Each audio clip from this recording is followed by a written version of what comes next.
ऋषि दुर्वासा, जो अपने क्रोध और तपस्या के लिए प्रसिद्ध थे, एक दिन पृथ्वी पर विचरण कर रहे थे। चलते चलते उन्होंने एक दिव्य माला देखी, जिसे एक सुंदर विद्याधरी अपने हाथों में लिए थी। माला से अद्भुत सुगंध आ रही थी, जिससे पूरा वन महक रहा था। ऋषि ने प्रेम पूर्वक वह माला मांगी और विद्याधरी ने आदर पूर्वक उसे भेंट कर दी। दुर्वासा ऋषि ने वह माला अपने सिर पर धारण की और आगे बढ़े।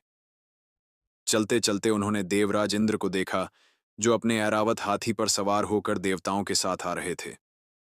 ऋषि ने अपनी भक्ति से ओतप्रोत माला इंद्र को अर्पित की, लेकिन अभिमानी इंद्र ने उसे अपने मस्तक पर धारण करने के बजाय ऐरावत के सिर पर डाल दिया।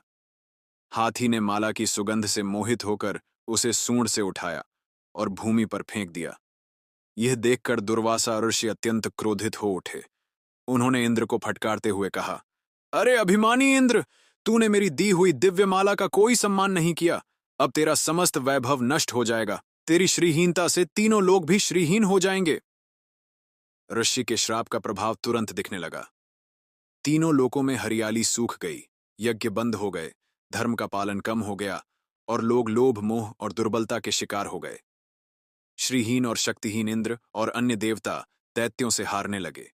निराश होकर वे ब्रह्मा जी के पास पहुंचे और अपना दुख सुनाया। ब्रह्मा जी ने कहा, हे देवगण, केवल भगवान विष्णु ही तुम्हारी रक्षा कर सकते हैं। उन्हीं की शरण में जाओ।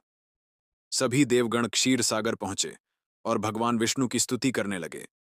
वे बोले, हे नारायण, आप ही हमारे उद्धार करता हैं। कृपया हमें शक्ति प्रदान करें। देवताओं की प्रार्थना सुनकर भगवान विष्णु प्रकट हुए। उनका तेजस्वी रूप देखकर सभी देवगण विनम्रता से नतमस्तक हो गए।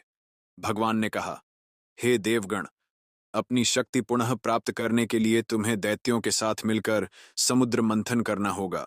इससे अमृत निकलेगा, जो तुम्हें अमृतत्व और बल प्रदान करेगा। देवताओं ने भगवान विष्णु की आज्ञा स्वीकार की और समुद्र मंथन की योजना बनाई।